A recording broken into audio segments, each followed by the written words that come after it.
Oasis Audio presents Lost in Darkness by Michelle Griep. Read for you by Nan Mcnamara. 1. There is something at work in my soul which I do not understand. I am practically industrious, painstaking, a workman to execute with perseverance and labor. But besides this, there is a love for the marvelous, a belief in the marvelous, intertwined in all my projects, which hurries me out of the common pathways of men, even to the wild sea and unvisited regions I am about to explore. London, 1815. There was something glorious about the first day of June, the time of year when the earth exhaled a warm breath, coaxing tender shoots and delicate emotion.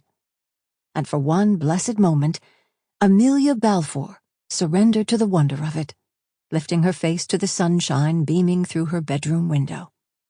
Surely, this was how heaven would feel. But for now, the grind of wheels and soot-flaked air of London beckoned. Snapping out of her reverie, she primped her bonnet bow tight beneath her chin and scurried out of her bedroom. God may sit still on the mercy seat, but her editor would pace a deadly cadence behind his desk if she were late. Near the front door, Amelia gave her portfolio a final peek through. Manuscript? Check. Proposal for a new travel handbook? Double check. Lucky Egyptian ibis feather? Wait a minute. Plunging her hand in deeper, she fingered around for the white plume with a black tip. She could have sworn she'd set it in there last night before retiring. This would never do. Betsy! She peered down the corridor, hoping to spy a sturdy gray gown. If asked to do so, her maid and faithful companion could find a singular grain of peppery pink sand amidst an entire Menorcan beach. Have you seen? A rap on the front door echoed through the foyer as Betsy rounded the corner. Everything about the woman was robust, from the dense stripe of silver hair that refused to conform to the rest of her dark locks, to the wide cut of her shoulders and thick waistline. She was a battleship, formidable, durable, not to be trifled with. And Amelia loved her with her whole heart. I'll get that for you, miss. Betsy tipped her head towards the door, her heavy shoes thudding like distant cannon fire with each step. Amelia held up a hand. Thank you, but no. I'd rather you find my ibis feather. Oh, I know just the place.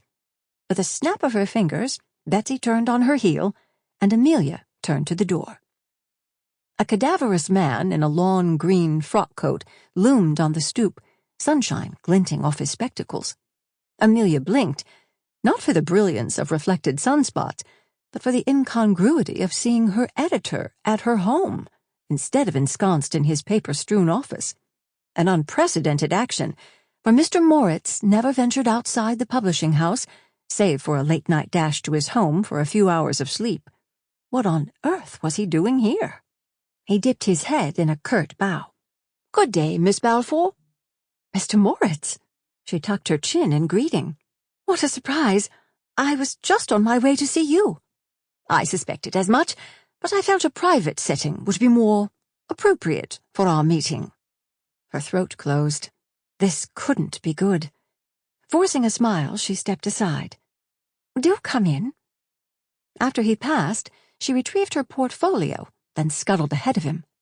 This way, please. She led him into the sitting room and stopped near the bell pull. Shall I ring for tea? You may wish to ring for something stronger when I tell you why I am here. He doffed his hat, the flat line of his lips giving away nothing. Perhaps you should take a seat. The milk she'd taken with her breakfast curdled into hard lumps in her belly.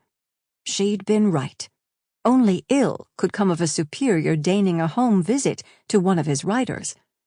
Willing her fingers to keep from trembling, she pulled out her manuscript and closed the distance between them, offering it over. Perhaps you'd like to read this first? He took the bound papers, yet shook his head, not one pomaded hair straying from the movement.